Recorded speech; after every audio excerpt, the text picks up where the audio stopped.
Thank you so much for joining us at PLA Backstage Pass. I am here with Blanca today. Hi, Blanca. Hi. This is Blanca's podcast debut, and I'm really excited to talk to you about your journey within PLA and your journey as a lash artist. I think it's really inspiring for people to be able to kind of track your progress and where you're at now and find hope or inspiration in that, because not everybody wants to be a lash artist forever and ever and ever. Some people do, and that's fantastic too. But I'm excited to talk to you just about like what opportunities you've had that lashes have brought you and sort of celebrate that.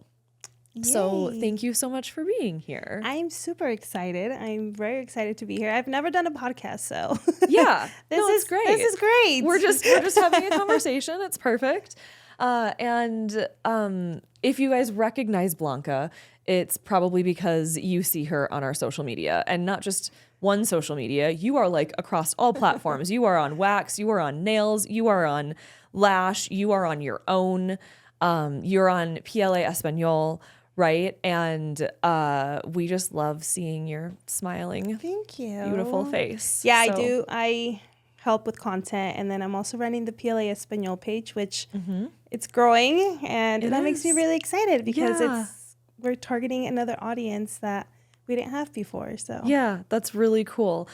Erin and I just wrapped up filming a different podcast, and we were talking about how we love how inclusive PLA is. Yes. Like, and really wanting to continue to branch out and reach other communities and different demographics is just really important. So yeah, cool. Okay. So my first question for you is, as a lash artist and you became a content creator, how did you get connected with PLA to become a brand ambassador? I think my story is a little different.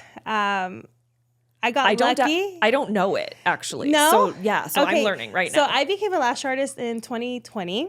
And I kind of got lucky because PLA, I'm from Reno. So PLA was in Reno, and I was struggling to find, in school, they give you like a kit.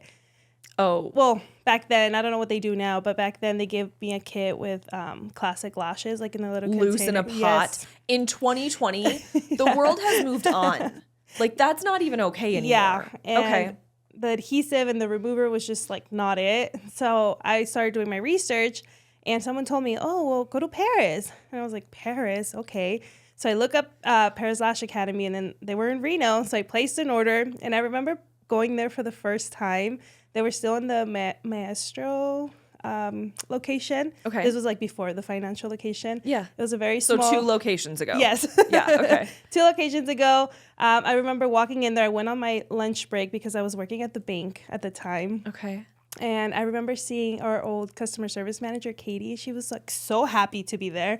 And I just loved every minute of being there, even though I was there for like 3 minutes. Yeah. And I was like, wow, they're very nice. Isn't that like refreshing? It is. That's so wonderful. I was like, wow, they're very nice. Because sometimes, in the beauty industry, some people get the perception where people are mean. Yeah. And Paris was not like that. So I was like, wow, they're very nice there. So I used their product, and I was like, okay, like pro-made fans, I'm learning how to lash. Like, this is good. Yeah. Fast forward, I kept using their products, and through social media, like, I got to really know like the brand and Michelle's story, and I loved it. Yeah. Being an immigrant myself, I really wanted to support that, and yeah. So that's really special. Yeah. So what was the moment that, like, did you reach out and go, hey, I'd like to be a brand ambassador? Did somebody reach out to you? No. What did that look like? Okay, so back in my days, I'm just kidding. No, but back in 2022, I believe. Okay. I remember Caitlin posting a story like, hey, we want new ambassadors. We're accepting ambassadors, blah, blah, blah. And they posted a link. Yeah. And at the time, I remember I had like 400 followers. But I really loved And you're PLA. like, I got this. And I was like, I could do this. Yeah. So I said, what's the worst that can happen? Yeah. They say no. It's fine. So then I applied. And I remember I applied, but like in September. And I didn't hear anything back. And I was like, it's fine. Like, I'll just keep posting, and I'll keep tagging them, and like just showing them love on Instagram, and hopefully they'll notice me. So then 3 months later in December, I remember the date exactly, actually. It was like December 30th of 2022. And I got an email from Caitlin saying, like, we would love to work with you. And I was so excited. I was like, oh my gosh. Like, I got in. And to me, it was a big deal because I was like such a tiny little lash artist that really loved the brand. And when they accepted me, I was like, okay, like, this is fun. Yeah, like this could be something. Yes. And I never thought that I would be sitting here in this chair because of that. Right. Like that decision that I did. I never thought I would be here. But yeah, so then I became their brand ambassador in 2023. Okay. And I would just post. I would post like stories. I would post on my, reels, pictures and stuff. And I became their #1 ambassador, and I never would have imagined that I did. Yeah. I didn't think I would, especially because I didn't have a big following, and I don't have a big following right now either, but I became their sorry, I have a lash, and it's bothering me. But yeah, I became their #1 ambassador, and that year it was LashCon. I wasn't going to go to LashCon. But someone was selling their VIP ticket 2 weeks before LashCon, and I was able to buy it for like $400. Lovely. Which was a steal. That's impressive. Yeah. I've never heard of that before. Yeah, it was $400, and I was like, oh, is this a sign? Like, let me just for do it. sure it's a sign. So I went to LashCon, and I remember it was amazing. Like, 100% recommend. We love LashCon. Go to LashCon. I remember sitting in Michelle's class talking about like how to grow your dream team, and I just remember sitting there. I'm like, damn, like I love this. Like I love Michelle's story, and I want to be part of that story. Right. I always thought I wanted to like have my own salon and like rent suites or like whatever, but honestly, I didn't really want that. You know what's really interesting? I've so been there, but like at several different points in my life and in my career. And I think that this is so important for the lash industry because we appropriate other people's dreams. Yeah. Like we see other people doing these things, and like we see other people aspiring for these things, like to have your own salon. 8 years ago, the biggest thing that I wanted was to run a lash lounge and have velvet curtains and like gray velvet beds. And like I had this whole like vision for it. And it took a couple of different changes in my life to actually finally admit to myself that I didn't actually want that. I just thought that that's what I was supposed to want. Yes. And I think that there's such a misconception in this industry of what success actually looks like, that it looks like you have to move on, or you have to be a trainer, or you have to work for a company, or you have to create your own big training business. And success looks like what you want for your life. It doesn't look like what any other person's version of success looks like. And I think that it's so cool that you fully just like share and admit that you're like, I really didn't actually want that. No. Right? So what did it take for you to learn that you really didn't want that? So that same year, actually in 2023, I came to the business masterclass for PLA. Okay. Yeah, and that was July, so it was before LashCon. It was in July, and I remember sitting in that class and like, because we had someone talking about taxes and like just everything. Oh, I don't want to talk about taxes. Not me. I just remember sitting there and like, because HR, Corinne, I remember taught like something there too, and I was like, wow, I really don't want this. Like, yeah, I really don't. I thought I did. I thought I want to open up a salon and like have people under me and like I can help them. And I do love helping people. And I knew I wanted to help people. So I thought like this was the way to do it. Yeah. But it wasn't. Yeah. Like sitting now here, I've been able to help so many like lash artists and stuff in my own way. And I think, so like sitting in that masterclass, I kind of knew, I was like, oh, I really don't want this. That's really cool because Ashley and I talk about this on a semi-regular basis because she's our lead educator, right? So we talk about education a lot. And one of the things that we talk about is how you learn from every class, even if it's not what you not what you came for. So like what you learned from that class helped shape your future, even if you didn't put to work all of the things that you thought you were going to use from it for that other purpose. And as long as we keep an open mind about like what we're learning and whatever's in front of us, like you might learn what you don't want to do. You might learn how not to help somebody. Yeah. You might learn, you know, how you don't want to do lashes or how you don't want to do business. And that's just as valuable. Like it doesn't mean that you're in a bad class or that you're that you made a bad decision to go to a class, like whatever kind of class it is. And I know our master class was amazing. It's amazing. Like life changing. And it really is. Like it tells you everything that you need to know about your business. Yeah. But it's so cool that even though you invested in that for a different reason, what came out of it changed your life. Yeah, it made me realize I was like, I don't think I want this. I want to continue in the beauty industry, but how do I do it? So, you know, 3 months later, I go to LashCon and I'm like, that's how I do it. Right. I want to go. So you jumped in as a brand ambassador and like you kind of went hard, but like I did. like you posted about PLA all the time, right? All the time. And I think the cool thing, I don't know if any other ambassadorship really does this, but I think the cool thing about the PLA ambassadorship is we give ambassadors the opportunity to make money. Yeah. Which is really cool. That's like really special. And you made the most out of all the brand ambassadors with how many followers? I literally, like when I started as a PLA ambassador, I had, not even joking, maybe like 600 followers. What I've learned is, like, obviously when you have a big following, it's great because you have a community and stuff, but social media is big. Social media is so big because, I mean, us as like, I guess consumers, you're on TikTok and you're just scrolling and scrolling. You don't know what video is going to pop up like on your For You page. Yeah.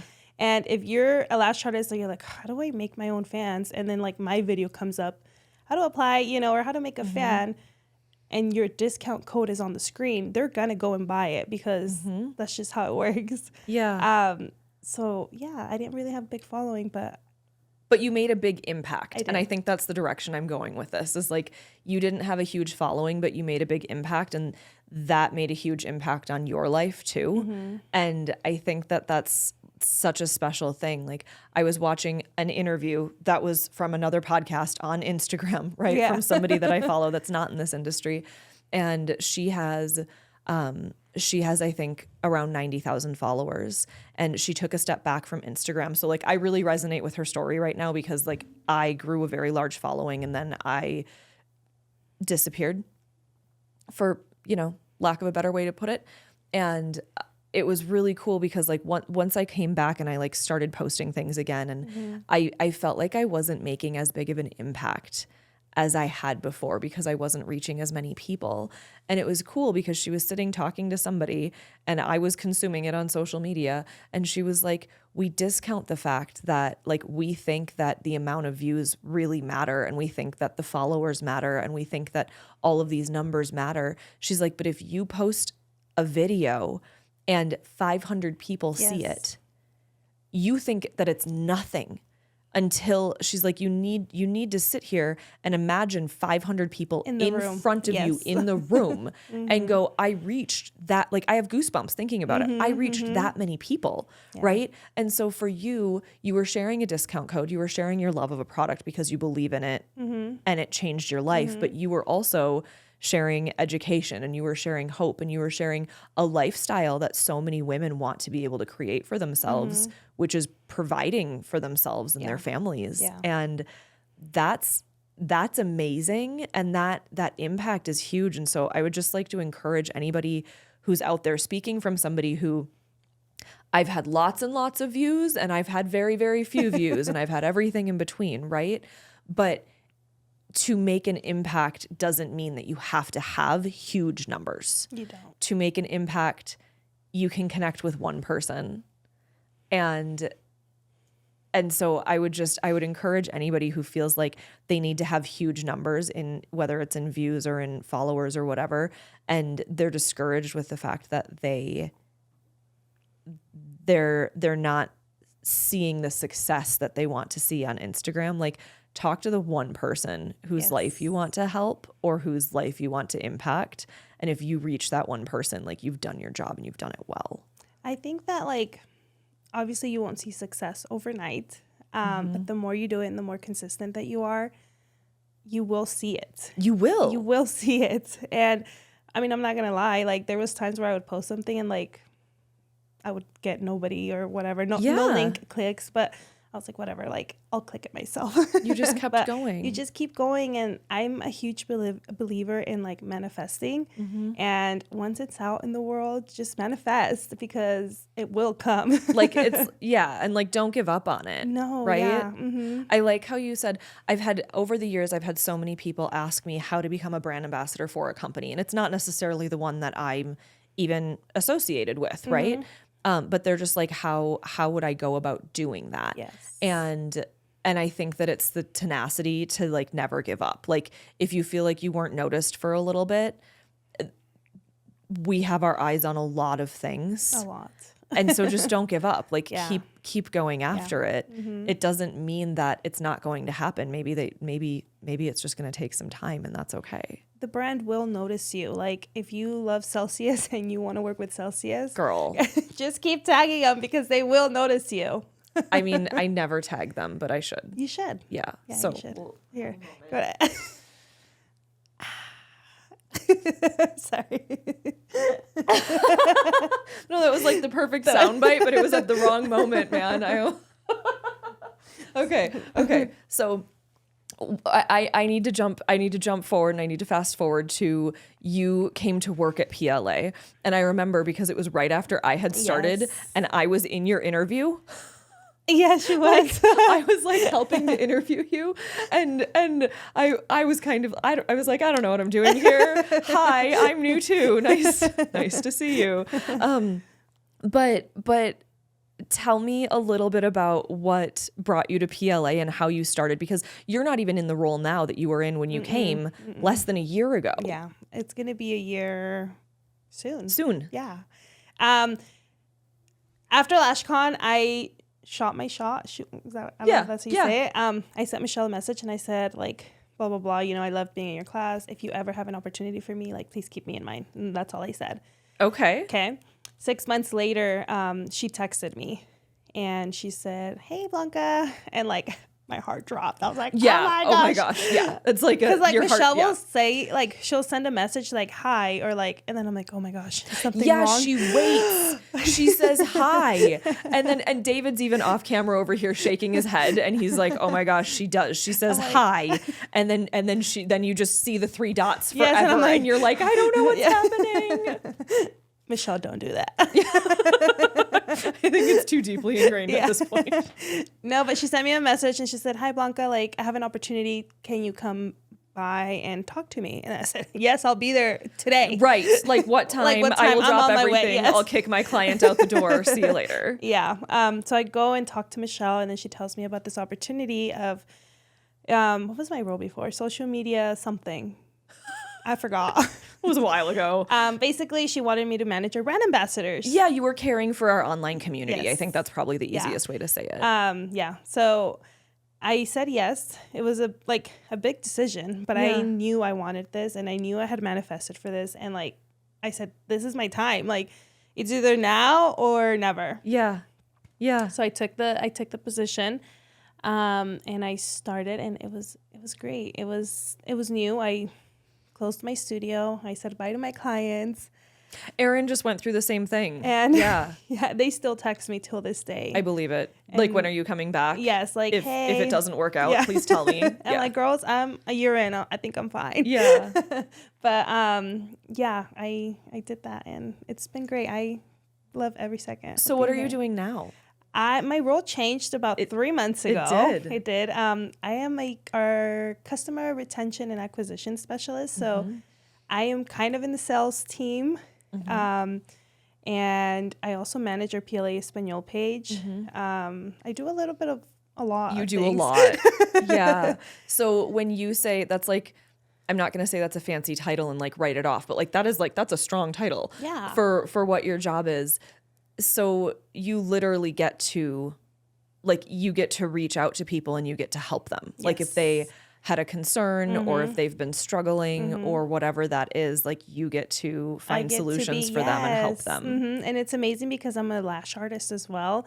So I can talk to them for hours about lashes, you know, and I think that that's really making a difference. I don't know if like any other brands do this, but it's nice to know that PLA has someone that reaches out to customers and like see if there's anything wrong or like if there's anything that they need help with. I love that. That's so wonderful. It's funny because I don't remember exactly how you said it, but like the way that I always think of things is like I've always wanted to make an impact in people's lives.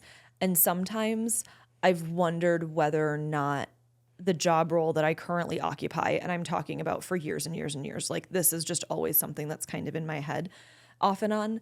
I wonder if I'm making an impact in the way that I want to and in the way that I feel called to like live my life, right? And sometimes my impact feels so small that like I don't see anything happening, and it's easy to discount. It's easy to discount ourselves or like not give ourselves as much credit. Do you know what I'm saying? Like, no, I feel like it's not coming out right. But like I had somebody message me this morning and she had strung together, I don't know, from over the last probably 3 to 4 weeks, she talked to me about a specific story that I posted. She talked to me about the way that I responded to people in comments of a specific post. And then she tied that all back to a different post that I had posted. Oh, that's cool. And she thanked me for giving her hope.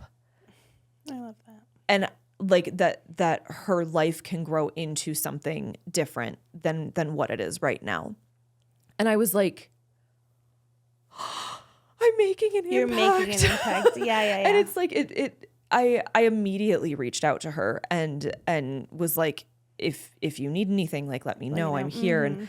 And it's so cool to know that like sometimes we just need those reminders, but if we don't get those reminders, it doesn't mean that it's not happening.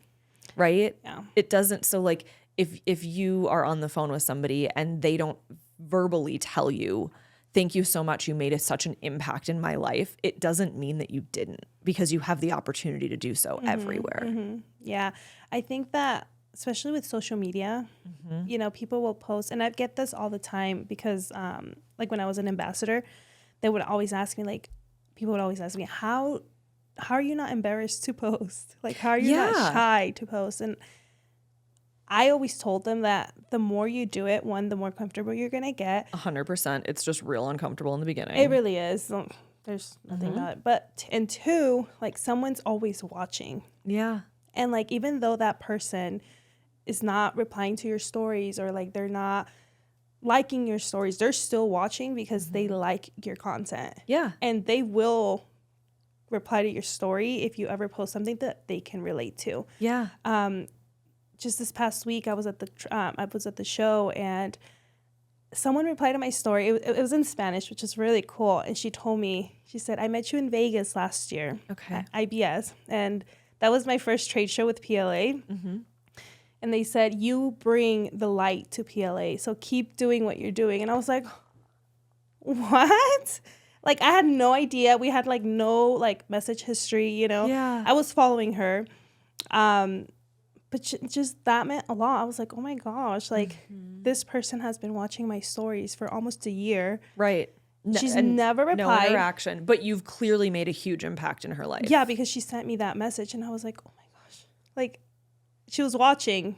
But now I actually posted something that she related to, that she, like, replied to my comment or my story. But yeah, even though you're not seeing, you know, the results right away, there's still people watching. Yeah, and I think that that's more true now than ever because people don't necessarily hit that like button or that save button or comment as much as we used to when social media was a lot younger. Yeah. Like we're so used to it now, so we just consume it. But yeah, like there's so many people that I follow and I like seeing their content, and I always have to remind myself, I'm like, just hit the heart like just hit the heart, because like I'll see something, I'll like it, I'll like register it, and then I'll keep on going. Or you'll laugh about it and you're like, oh, that was so funny, and then you keep going. Oh my gosh, girl, I do that with text messages. Yeah. Like if you ever text me and like I don't reply, but it was funny or amusing or exciting or endearing or any of those things, I guarantee I responded to it and then I got distracted.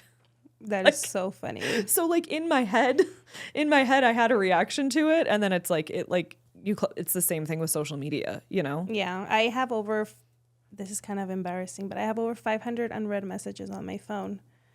Yep. Text messages. So if you ever need me, call me. Yeah, if you ever call me, I will absolutely be like, oh my gosh, it's an emergency, and like pick up the phone, right? I was gonna look and see how many unread. I have 58. 50. Okay. But I have 130. I have 131 missed calls, so maybe I don't answer the phone. I have 579. Whoa, babe. Okay, so what I tell everybody is I'm like, if you message me and I don't message you back, message me again. Yeah. It's not bothering me. It's just bringing it back up to the top of the chain, right? Oh my gosh. I think that's a record. You know what we should do? We should do some kind of competition within PLA and see if you actually hold the record for the most. We should. It'd be interesting. Maybe Michelle holds the record. I don't know. She replies to like everybody. She does reply. She's very good at it. I'm impressed. Yeah. I'm impressed. The problem with me is I'll see it and I'll be like, oh, I'll reply to her right now. And then it's like a week later, I'm like, yeah, I forgot to reply. And then I just don't reply because I'm like, that's kind of embarrassing if I reply now. I just remembered somebody that I was supposed to message last week. Oops. Okay. Sorry. We derailed. Sorry. One of the things, no, don't apologize. I think I derailed us. No, so what I wanted to ask you is, there is this like major, it's not a resurgence, it's a surgence. I don't know what that, I don't know what word I'm trying to use, but this major surge, that's it. I was like, I don't know that word. No, I just took away the re and I hoped it worked. There's this major surge towards people asking, how did you start working for a brand? How did I start working? So do you get people asking you that? Because I get people asking me that all the time. Mm-hmm. Like that's probably one of my number one most asked questions, because people in the industry are finding that like we went through this whole period of time between 2019, I think, and probably 2022, where everybody wanted to be their own boss. Everybody wanted to be independent. Everybody wanted their own lash salon. Everybody wanted their own lash line, right? And then I feel like all of the glamour of that the sparkle really wore off because they experienced it. Yeah. Right? Like I experienced it and I was like, oh, that's not what I want. That's not what I want. Right? And so I feel like so many people went through this idea that like they want to be the CEO and they want to be the one that it's all about essentially. And they want to have what they see other people having. And now reality's setting in a really hard way. And they're going, wait, maybe you have the right idea. Maybe I should partner with a team. Maybe I don't want to tell myself what to do anymore. Maybe I don't want to file my own taxes. Like, you know what I mean? Like, so the conversation that I end up having a lot is there's more people right now wanting to try to work for a brand than there are positions in brands available to have, right? Yeah. So my question for you is, what do you tell people when they ask you, how do I work for a brand, or how do I get to do what you do, or how do I get in at PLA? What's your response to them?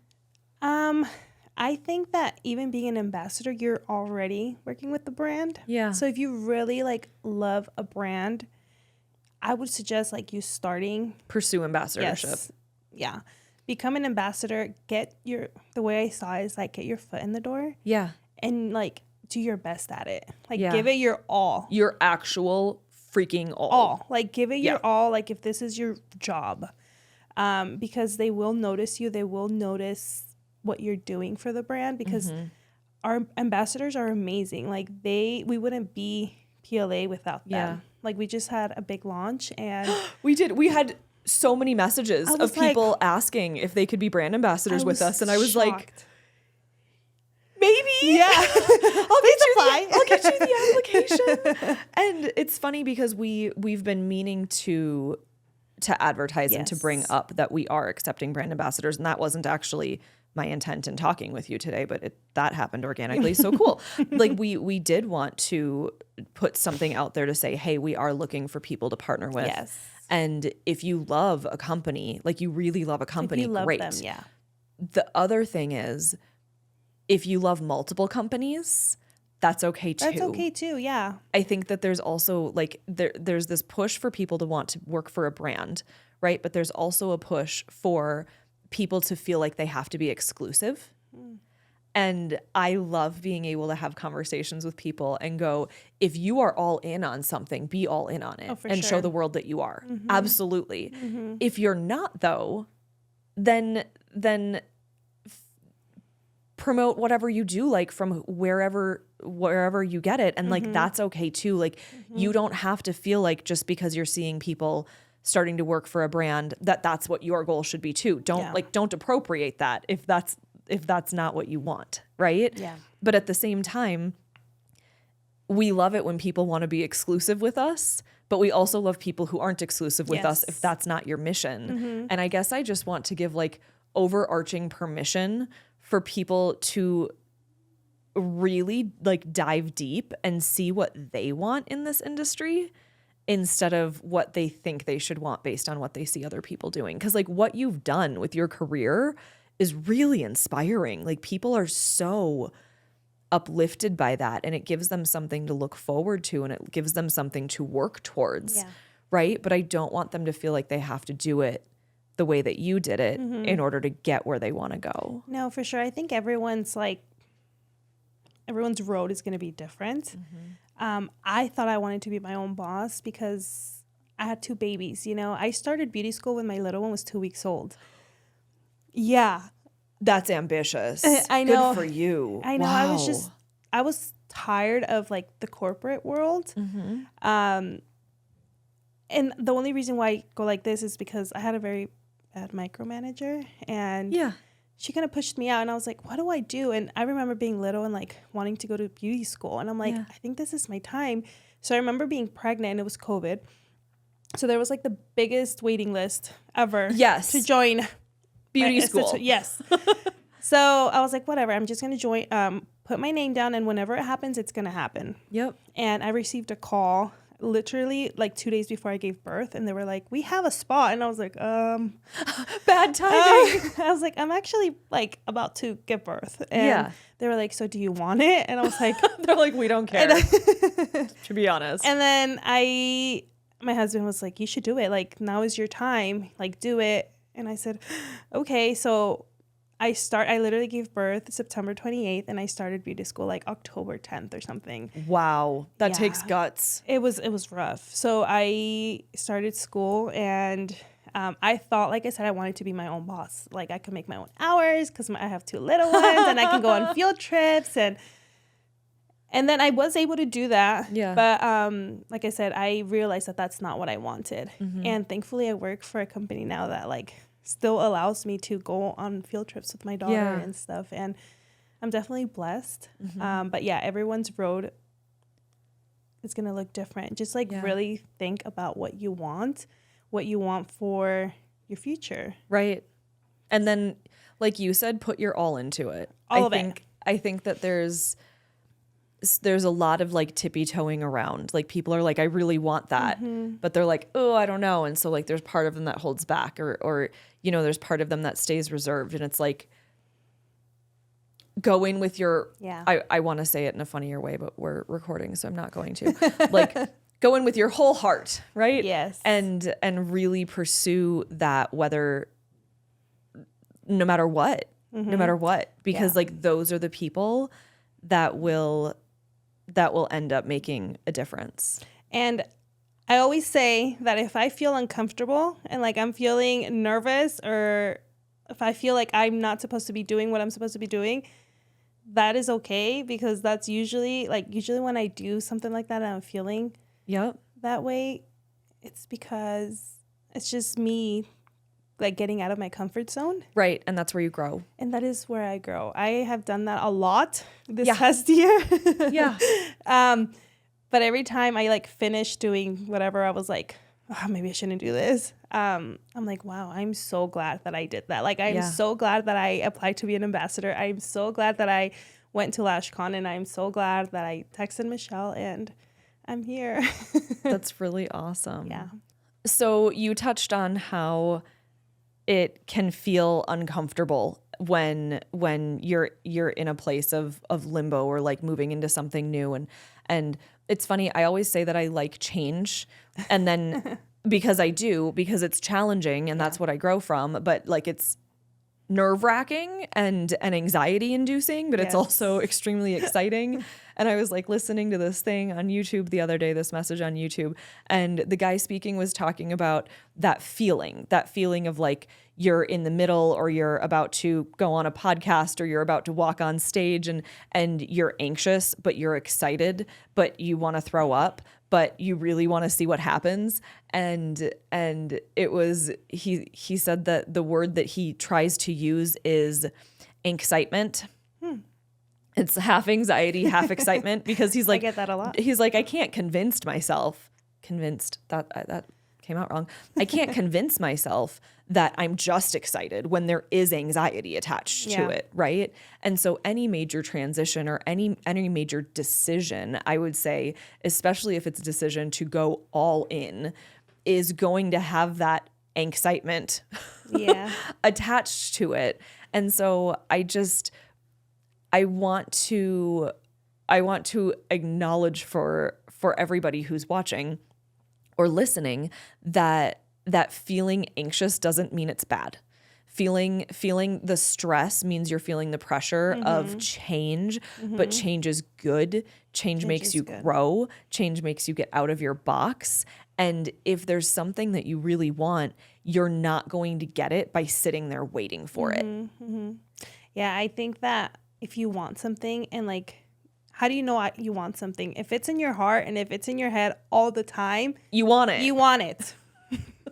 Yeah. That's just a simple, like, you know, if you're always thinking about this, and just do it. Just do it. And someone told me, my husband always actually tells me that, he says, what's the worst that can happen? They say no. Right. And I'm like, oh, why do you think like that? But then he's true. Like, he's right. He's right. He is 100% right. And what's the worst that can happen? They say no, or they give you feedback, or they, you know, if you want to be an ambassador, or if you want to go and apply to be a manager at a salon, or you want to open up your salon suites, just work towards that goal and manifest it, because it will happen. Like, the more you manifest things, I don't know, I'm a very firm believer in it. Like, I manifested being here at PLA, and I'm here.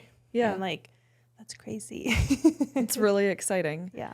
I think it's funny because, like you say, what's the worst that can happen? They say no. Like, rejection is a huge thing that people avoid, right? Yeah. But it makes us learn. It makes us grow.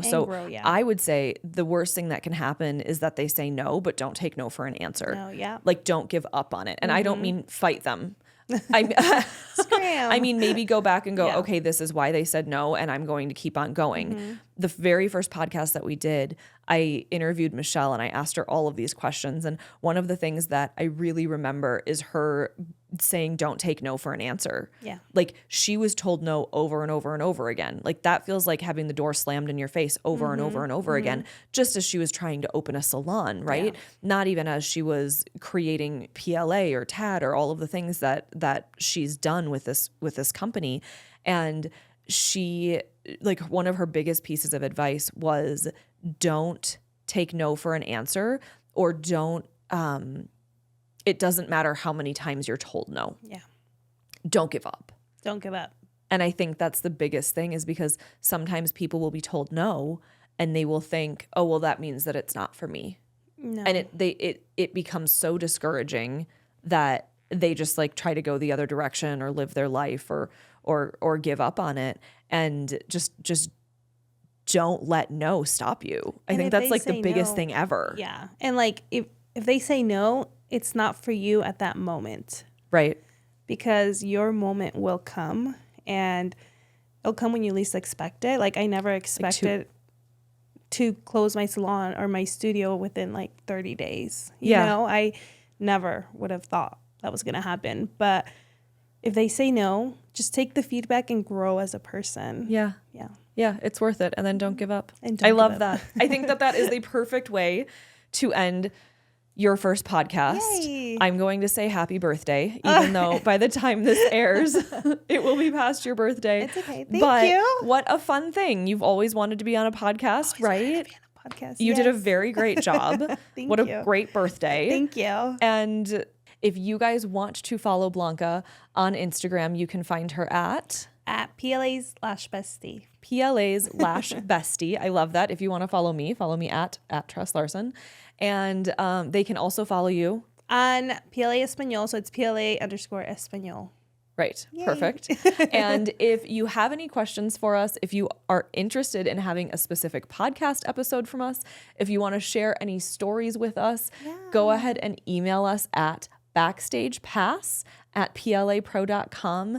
And we would love, love, love to hear from you. Thank you so much for being here. Thank you, Hopefully guys. we'll do this again. Yay. We'll see you next time. Bye. Bye.